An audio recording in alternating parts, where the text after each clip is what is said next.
Okay.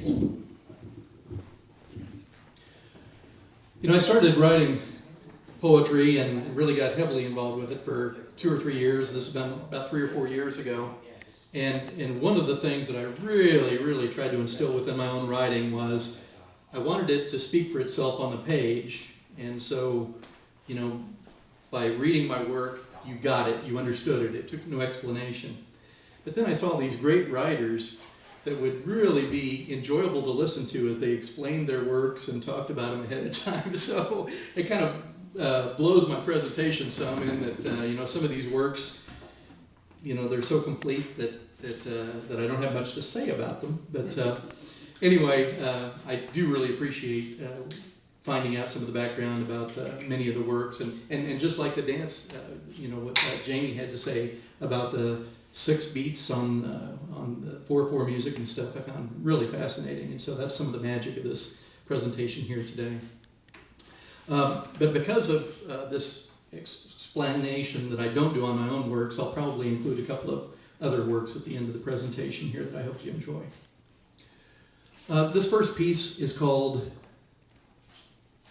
Mindreader. My goal is to pet a turkey, but I don't know exactly when, whether during a driving rainstorm or at a boxing match with Jim. Will it be the culmination of a life well lived on earth, or a raging disappointment to achieve this dream since birth? Will it be as good for me as it is for that dear old bird? My goal is to paint a turkey. You're thinking right now, absurd. That's it. Hey, green people, don't take away my paper towels. Hey, green people, don't you take away my paper towels. Them amped up hair dryers don't save no owls. Lordy, Lordy, let me dry my hands. Lordy, please, Lordy, let me dry my hands. Don't make me face gale force winds and a micro tan. The amperage force, it heats away. The blower fan, it blows all day. But my red paper towels wipe it off and throws away. Sweet little trees, I love you all. My sweet little trees, I love you all. You can feed on my bones when the harvester comes to call. A heating element takes a lot of juice. A heating element takes a lot of juice. And the time and the line and the noise and the what's the use? Hey, green people, don't take away my paper towels. Hey, green people, don't take away my paper towels. Them amped up hair dryers don't save no owls.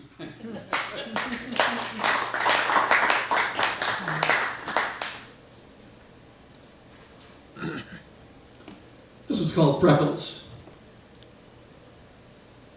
I remember Freckles on a sun-skimmed day. She'd do about anything to have them scrubbed away. They'd show up on her shoulders and across her nose. They'd dribble down her legs and light upon her toes. I like 'em, I told her, but what did I know? They shattered her self-image of a golden glow. She strenuously avoided being bathed by sun, but I adored her every freckle and a kiss each one. Though the days of speckled cheeks and shoulders did not last, she comes to me when dreaming of my freckled past.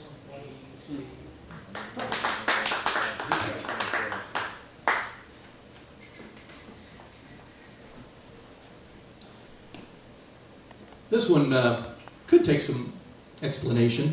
There's a scientist, and some people might not call him a scientist, but there's a researcher in Japan that has done some research with the crystallization of water.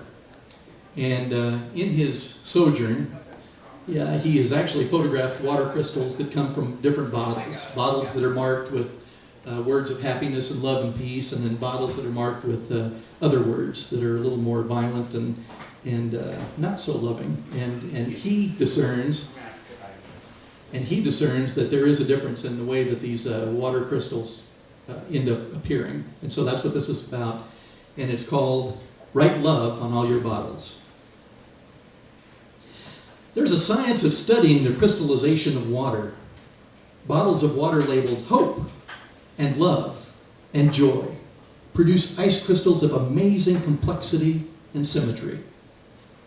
Bottles of water labeled hate and fear and destruction produce dull and asymmetric ice crystals. Perhaps this is just a case of hopeful perspective or evaluator bias. Perhaps. But for now, I'll write love on all my bottles.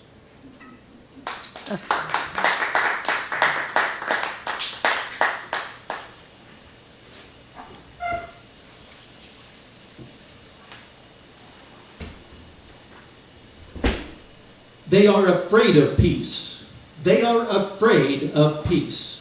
They are afraid of peace and the strength that it brings. They are afraid of peace and the agreement that it wreaks, debasing vaunted privilege. They are afraid of peace and the strength that it brings and the power that it brings and the patience that it brings and the caring that it brings and the wisdom that it brings and the harmony that it brings and the richness that it brings to a people. They are afraid of peace and the power it destroys, and the diminution of the threat, and the springing of the leverage, and the lessening of the fear, and the obliteration of the them and the us. They are afraid of peace and the ridicule, and will distract us from it. They are afraid of peace, afraid of the peace, afraid of the peace. They are afraid.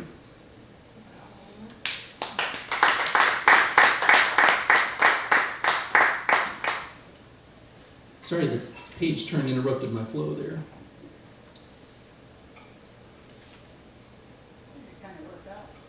What's that? I think it kind of worked out. Kind of worked out, okay. Yeah. Okay, this one is not for posting online. Okay. It's got a 4-letter word in it. Thank you. All right. I would put that, is Especially that right? in my That rotary I, insignia. Work, love. Everything with CK at the end. Yeah, exactly. I do this for you, dear reader. I open myself up to you. I give you my heart, the fear that sours my stomach, the grain in my eye, and the pressures of the gut. The most elusive thoughts I tease and tease into existence and place on paper, manifesting the most ethereal things into a material form so that you might trip over it. And it's on paper, dear reader, where you'll plainly see that these now non-elusive thoughts don't much qualify as thought. I write about love and place and happiness, dreams, things you'll never discover for yourself. I take all your time-worn expectations and I use them like I use a rag doll to clean out the oven. I even rhyme a line or two, inconsistently, just to piss you off. I do all this, dear reader, I do this for you in hope that you will not vomit. Unless you've just taken a shitload of barbiturates, in which case I hope that you will.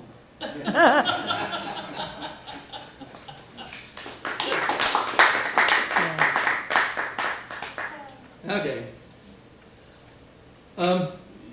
Being around the music business and the radio business over the years, I found that as a listener, I'm really into enjoying the lyrics of a song and sometimes the narrative of a song and things. And of course, a lot of the music we hear today, the lyrics go something like this. Ooh, baby. Ooh, baby. Ooh, ooh. Ooh, ooh, ooh. And you know, some of that can be from its rhythm and performance and everything can be kind of amazing, but I think there's also some specialness in some of the songs that are out there. And maybe if we present the lyrics in another form, like in a reading, we'll find some of the magic in some of the more, let's call them complex songs. And so, listening to Eddie Osborne's show, The Eclectic Cafe on 90.9 The Bridge, just a week or two ago, I heard a wonderful song that I thought, this would make a great reading. And it's by Greg Brown. And Eddie, anything you want to say about Greg Brown?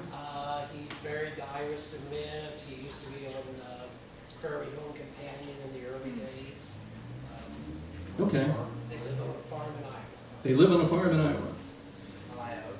So I'm going to read just a couple of his songs that I thought, you know, have specialness in their lyrics. This one's called Marriage Chant, and it's the song that I heard on Eddie's show. Marriage is impossible. Marriage is dull.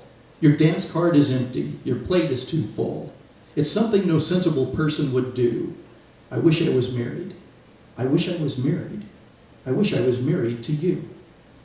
Marriage is unnatural. Marriage is hard. You rotate your tires, you work in the yard, you fight about nothing every hour or two.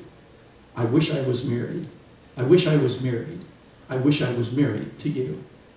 The children throw fits in airports and such. They projectile vomit on Aunt Ruthie at lunch, and your in-laws know just what you should do. But I wish I was married. I wish I was married. I wish I was married to you. I'd like to fix you my special broth when you're sick. I'd like to fight with you when you're being real thick. There's no end to what I would like to do. I wish I was married. I wish I was married. I wish I was married to you. I like the role in rock and roll, and all I know is you're sister of my soul. And we make a circle, just we two. I wish I was married. I wish I was married. I wish I was married to you. The sky unpredictable, mysterious the sea. Do we wish most for what never can be? It never can be, I guess that's true, but I wish I was married. I wish I was married. I wish I was married, to you. The grass is always greener is what they say to me. If I was your husband, maybe I'd agree. I like brown grass and vows that stay true. I wish I was married. I wish I was married. I wish I was married to you. To you. To you.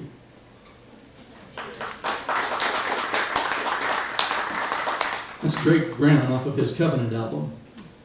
And one more for Greg Brown. As I was looking through his lyrics, I found another one. This was called Mud. Got a movie in my mind tonight, grainy and jumping, black and white. And I got my neck in close to yours, and I can smell you, and we're out of doors. You hold me close. I don't know. I hold you tight. I don't have to let go.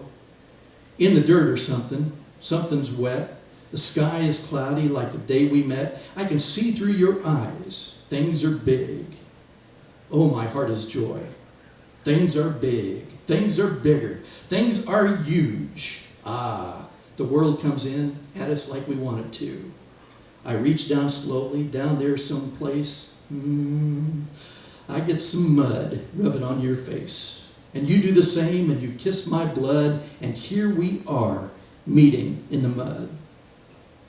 Meeting in the mud. Yeah, meeting in the mud. Oh yeah, meeting in the mud. Meeting in the mud. Thank you very much.